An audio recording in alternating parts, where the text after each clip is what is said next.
नमस्कार, संध्याकाळचे 7 वाजलेत। आज महाराष्ट्र या बातमीपत्रामध्ये आपल्या सगळ्यांचं स्वागत। मी प्रसाद काथे।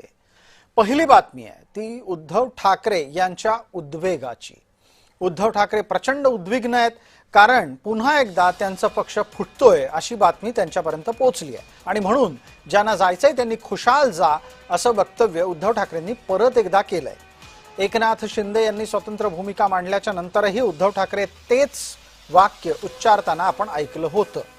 जे जातील त्यांचं भलं होईल, मात्र सोडून गेल्यानंतर त्यांना पश्चात्ताप होईल असाही एक दावा उद्धव ठाकरे करतायत। उद्धव ठाकरेंचं वक्तव्य नक्की बैठकीत काय होतं ते आता आपण पाहतो आहोत। उद्धव ठाकरे म्हणतात, ज्यांना जायचंय त्यांनी खुशाल जावं, त्यांचं गेल्यावर भलं व्हावं अशी कामना उद्धव ठाकरेंनी व्यक्त केलेली आहे। कार्यकर्त्यांना ते असं सांगतात की हे सगळं सहन करायला शिका।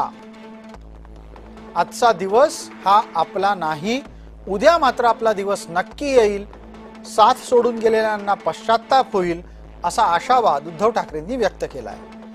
बाळासाहेबांची शिवसेना सोडून जाणाऱ्यांना पश्चात्ताप होईल, मात्र तेव्हा वेळ निघून गेलेली असेल असं आज उद्धव ठाकरेंना वाटतं।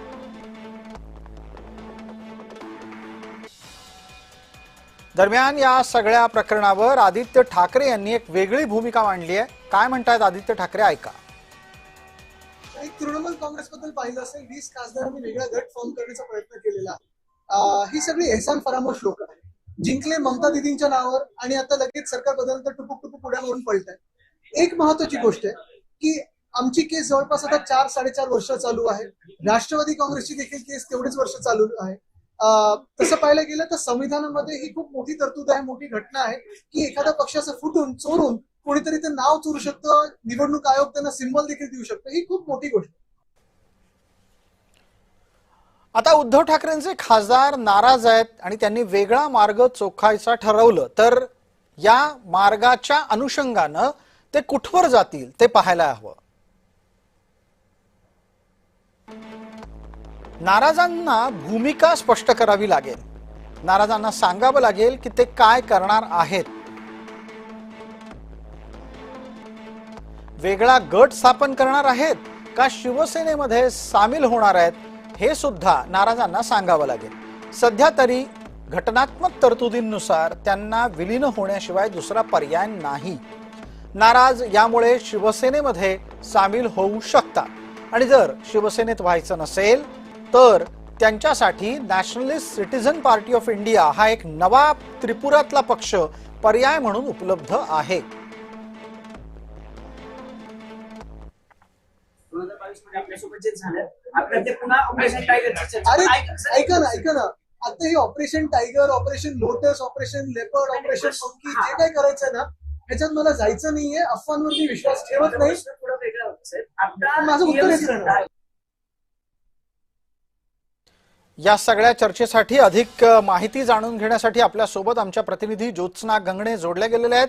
ज्योत्स्ना, हा सगळा घटनाक्रम सूचित काय करतो आहे? आत्ताच्या घडीला खरंच नाराजी प्रत्यक्षात येईल का? कारण गेल्या अनेक दिवसांपासून नाराजीची फक्त चर्चा होत होती।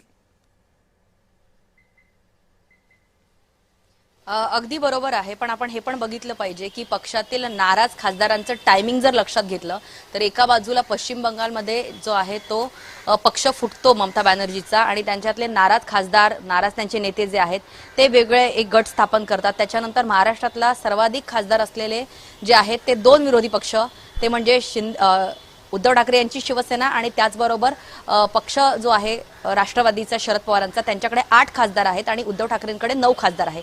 हे नाराजीचं टायमिंग जर आपण लक्षात घेतलं तर अशा वेळेस हे नाराज खासदार जे आहेत त्यांची नाराजी अशा वेळेस व्यक्त करतायत ज्या वेळेस केंद्रामधलं भाजप सरकार आणि एकूणच एनडीए सरकार जे आहे ते सक्रिय होतं त्यांच्या लोकसभेतल्या जागा वाढवण्यासाठी।